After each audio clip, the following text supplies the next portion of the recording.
Hello everyone, welcome back to Raunak creative life. इस सीरीज़ में हम सीखने वाले हैं सिर्फ ये वन ब्रश और ये प्यारे प्यारे से कलर्स के साथ बहुत ही ब्यूटीफुल सी रोज़ डिज़ाइन। यहाँ पर मैंने लिया है ये छोटा सा ग्लास। इसको हम यूज़ करने वाले हैं परफेक्ट राउंड शेप बनाने के लिए।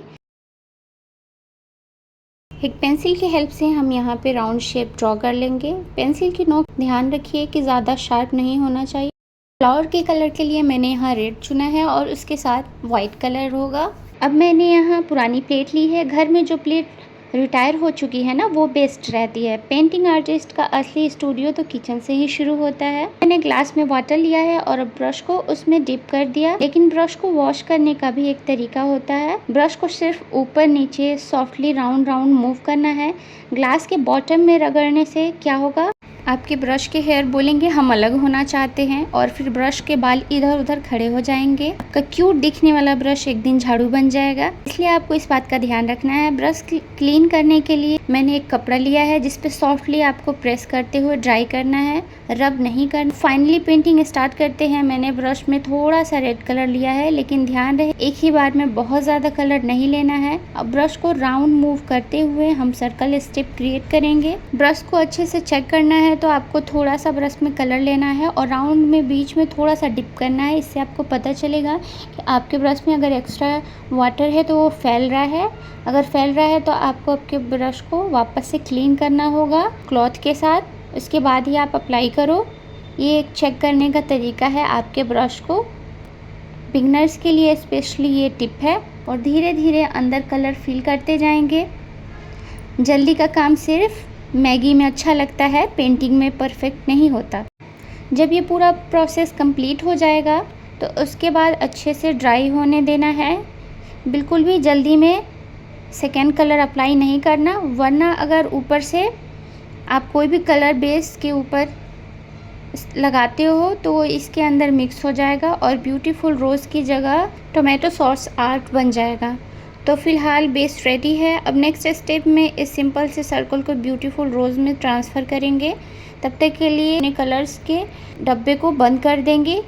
यहाँ मैं आपको जब तक सूख रहा है मेरा ये कलर, मैं आपको अपने ब्रश के बारे में बताने वाली हूँ, जो कि इस सीरीज़ में 30 डे सीरीज़ है, जिसमें से 5 आज की क्लास है।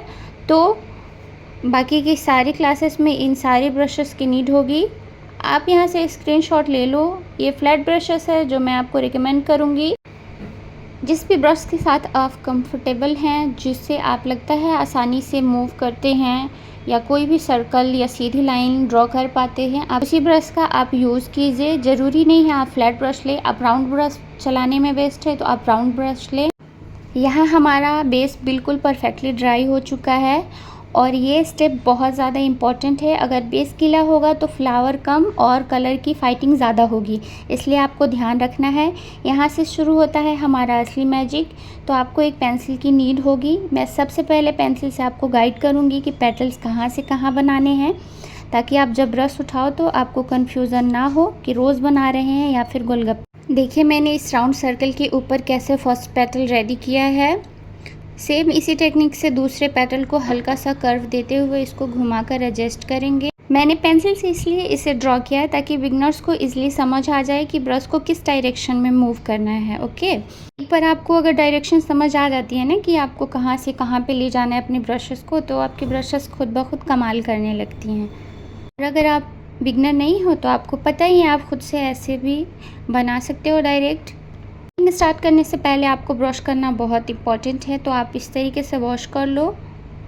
आप ध्यान रखना कि आपका ब्रश बहुत ज़्यादा ड्राई ना हो, थोड़ा सा मॉइस्चर इसमें मौजूद हो। ठीक है, बहुत ज़्यादा पोंछ करके इसको बिल्कुल सुखा नहीं देना है, नहीं तो आपका ये कलर लगाने के बाद जो होता है, बस ब्रश में इतना मॉइस्चर होना चाहिए कि कलर स्मूथली मूव करे और सॉफ्ट स्ट्रोक दे। ठीक है, ज़्यादा वाटर भी नहीं होना चाहिए, वरना आपका कलर बोलेगा मैं तो स्विमिंग कर रहा हूँ। ओके, अब यहाँ मैंने ब्रश के एक साइड पर रेड कलर ले लिया है और दूसरे साइड पर वाइट कलर। फिर प्लेट पर ब्रश को हल्का सा मूव करते हुए चेक कर लेंगे। इससे क्या होगा, दोनों कलर्स ब्रश में नाइसली ब्लेंड होते जाएंगे और ब्यूटीफुली पिंक शेड क्रिएट होगा इन दोनों कलर्स के दरमियान में। वाइट कलर को हम ऊपर की साइड रखेंगे और रेड कलर को हम नीचे साइड की रखेंगे, ठीक है। क्योंकि पेटल का अपर एरिया लाइट और हाइलाइटेड रहता है और नीचे डेप्थ क्रिएट करने के लिए डार्कर शेड यूज़ होता है। अब देखिए केयरफुली मैंने ब्रश को कर्व मोशन में मूव कर रही हूँ और ये एक ही स्ट्रोक में बहुत ही अच्छे से रेडी होता है। अगर बीच में कलर फेड हो जाए तो टेंशन नहीं लेनी है, दोबारा ब्रश में सेम तरीके से कलर को लोड करें और सेम स्टेप रिपीट करेंगे।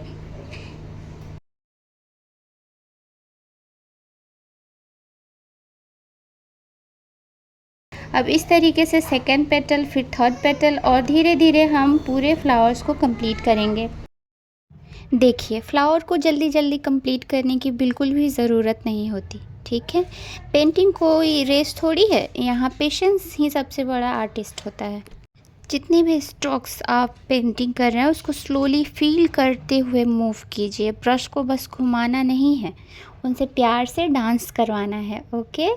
अगर आप शॉप के लिए या ऑर्डर्स के लिए पेंट करते हो तो फिनिशिंग सबसे इम्पॉर्टेंट होती है। कस्टमर सबसे पहले आपकी नीटनेस नोटिस करता है।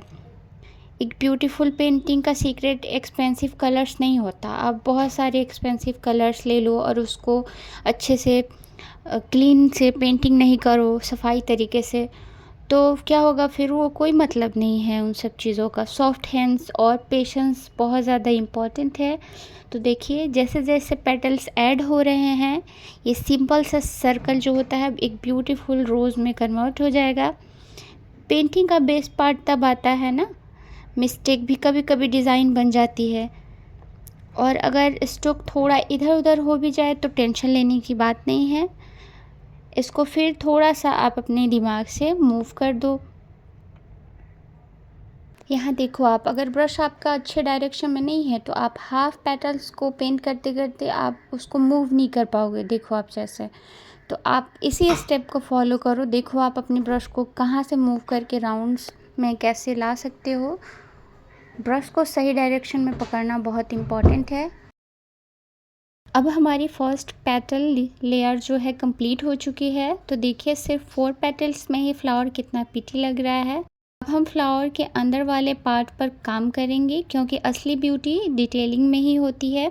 मैंने यहाँ से पेंसिल से हल्का सा गाइड ड्रॉ कर लिया है ताकि इनर पेटल्स का फ्लो इजीली समझ आ सके। अंदर वाली एरिया में मैंने 3 स्मॉल पेटल्स क्रिएट किया है और इसको थोड़ी कर्व शेप में रखेंगे ताकि फ्लावर नेचुरल और लेयर्ड लुक दे।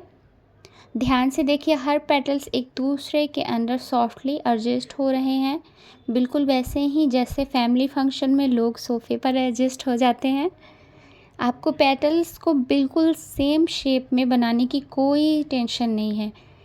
रियल फ्लावर्स भी परफेक्टली सेम नहीं होते, इस वजह से वो नेचुरल और ब्यूटीफुल दिखते हैं, ठीक है। अब हम सेम टेक्निक का यूज़ करेंगे और ब्रश को एक साइड से रेड कलर और दूसरे साइड वाइट कलर, फिर सॉफ्टली कर्व मोशन में पेंटिंग स्टार्ट कर देंगे। और देखिए एक एक स्ट्रोक के साथ फ्लावर और भी ज़्यादा रियलिस्टिक आपकी लगने लगेंगी। बहुत सारे लोग क्या करते हैं, ब्रश में कलर सही डायरेक्शन में लोड ही नहीं करते और फिर बोलते हैं मैम मेरा पेटल अच्छा नहीं बन रहा है, क्यों नहीं बन रहा है। एक्चुअली प्रॉब्लम पेंटिंग में नहीं होती है, प्रॉब्लम ब्रश की डायरेक्शन में होती है, ओके। बिगनर्स गलती करते हैं, कलर को उल्टा ले लेते हैं और ब्रश नीचे आपकी फैब्रिक पे चल रही होती है और आपका जो कलर होता है ब्रश के ऊपर की तरफ होता है। तो आपको ध्यान रखना है कि आपका कलर जिस भी डायरेक्शन में मूव कर रहा है आपका कलर ब्रश के उस साइड पर होना चाहिए। फिर पेटल का शेप क्लीन नहीं आता है और ब्लेंडिंग भी वियर्ड लगने लगती है, तो आपको इस चीज़ को ध्यान रखना होगा। इसलिए पेंटिंग स्टार्ट करने से पहले 1 सेकेंड आप रुक जाइए और अपने ब्रश की डायरेक्शन चेक कर लीजिए।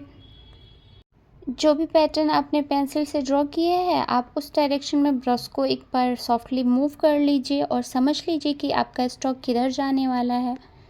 यहाँ बीच बीच में अपने ब्रश को वाटर से क्लीन करते रहेंगे ताकि आपका ब्रश ड्राई ना हो, नहीं तो आपका कुछ भी नहीं होने वाला, फिर आप इस स्टेप को कर ही नहीं पाओगे। मैं हमेशा अपनी वीडियोस में कोशिश करती हूँ कि छोटी सी छोटी डिटेल आपके साथ शेयर करूँ। जो शायद आपको फिर दूसरी वीडियोस में देखने को नहीं मिलता है। अगर आप मेरी वीडियो फुल वॉच करते हैं तो आप नोटिस करेंगे कि मैंने हर एक छोटी स्टेप को आपके साथ एक्सप्लेन करने की कोशिश की है। यहाँ मैं 1 बाय 1 करके आपको ड्रॉ करके पेंसिल से दिखा भी रही हूँ कि आपको अपनी ब्रश को किस डायरेक्शन में मूव करना है।